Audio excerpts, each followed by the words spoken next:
Let phi be a linear operator. We have to find the characteristic and minimal polynomial of phi.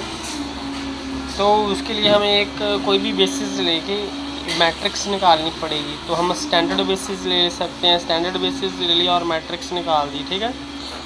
अब इसकी characteristic polynomial निकाल लेनी है ऐसे। ये कैरेक्टरिस्टिक पोलिनोमियल आ जाएगी according to this formula a minus lambda I mode.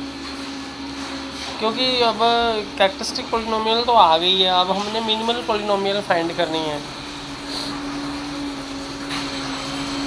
जो आइगन वैल्यूज होते हैं वो इसके भी रूट होते हैं, यानी कि इनके फैक्टर्स सेम होते हैं। डेल्टा टी कैरेक्टरिस्टिक इक्वेशन और एम टी के पावर की डिफरेंस हो सकता है, ठीक है। पावर बराबर चाहे ना हो, लेकिन वो फैक्टर दोनों में सेम होने चाहिए।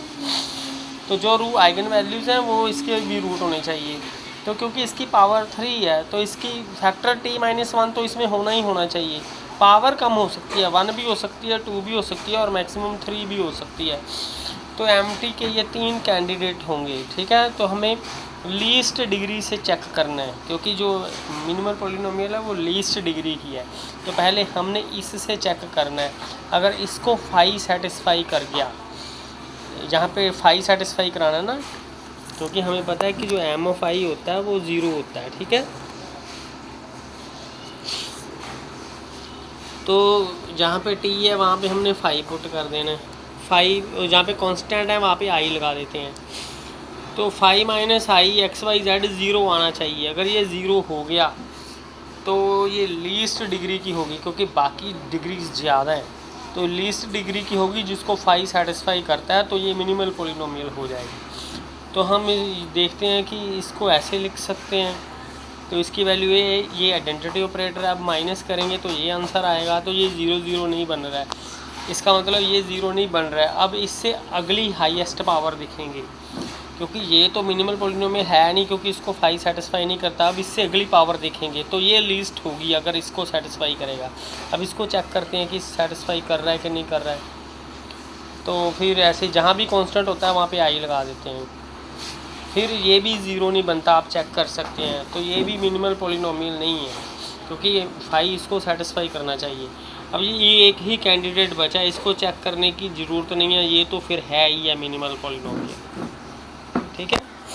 नेक्स्ट क्वेश्चन है हमारे पास, इसकी मिनिमल पॉलिनोमियल फाइंड करनी है। उसी तरह पहले इसकी कैरेक्टरिस्टिक पॉलिनोमियल फाइंड कर लेनी है, ठीक है। ये आ जाएगी। अब फैक्टर मिनिमल पॉलिनोमियल में दोनों ही होने चाहिए।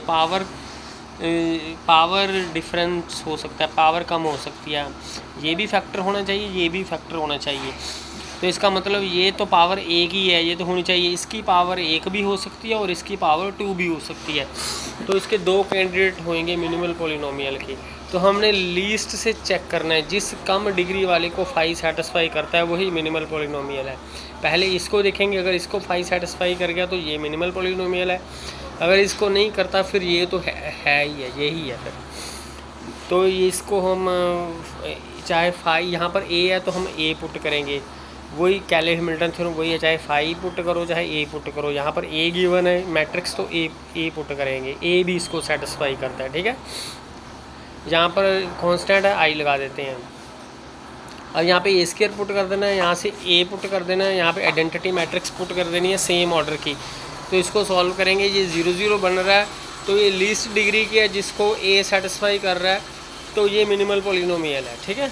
इसको अब चेक करने की ज़रूरत नहीं है, हमें तो लीस्ट डिग्री चाहिए। जहाँ पर फाई सेटिस्फाई कर गया वो हमारी मिनिमल पॉलिनोमियल है। तो बाय कैले हैमिल्टन थ्योरम फाई भी सेटिस्फाई करता है और मैट्रिक्स भी सेटिस्फाई करती है, ठीक है।